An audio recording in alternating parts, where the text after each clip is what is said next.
YSR Congress party ఓడించేందుకు ప్రజలు సిద్ధంగా ఉన్నారని చంద్రబాబు నాయుడు తాజాగా మళ్ళీ కర్నూలు జిల్లా పత్తికొండలో నిర్వహించిన రాకాదలరా బహిరంగ సభలో ప్రసంగించారు. మొత్తం 175 సీట్లు గెలుస్తామని జగన్ అంటున్నారు. ముందు పులివెందులో గెలవమని చూద్దామని సవాల్ విసిరారు.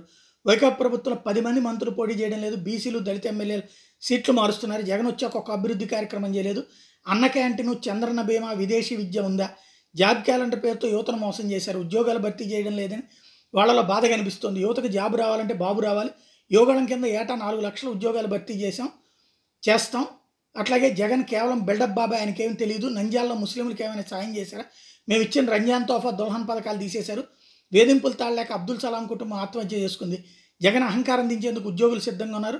తెలుగుదేశం పార్టీ, జనసేన గెలుపుని ఎవరూ ఆపలేరు.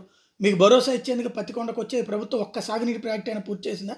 కర్నూలు జిల్లా నుంచి ఎక్కువ వలసలు ఉన్నాయి. రైతులకు సాగునీరు ఇచ్చే బాధ్యత నాది.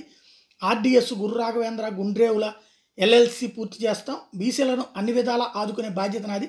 మేము వచ్చాక నిత్యావసర ధరలు తగ్గిస్తాం. ప్రతి ఇంటికి కుళాయి ద్వారా తాగునీరు అందిస్తామని చంద్రబాబు హామీ ఇచ్చారు. ఇందులో 14 ఏళ్ళు ముఖ్యమంత్రి గురించి చంద్రబాబు గారు. మరి ఇంటింటికి నీళ్ళు ఎందుకు రాలేదు తెలియదు. అట్లాగే ఈ ఆర్డీఎస్, గుర్రు రాఘవేంద్ర, గుండ్రేవుల ఎల్ఎల్సి ప్రాజెక్టులు మరి ఇంతకుముందు 14 ఏళ్లలో ఎందుకు చేయలేదో తెలియదు. ఇప్పుడు పూర్తి చేస్తామని చెప్తున్నారు.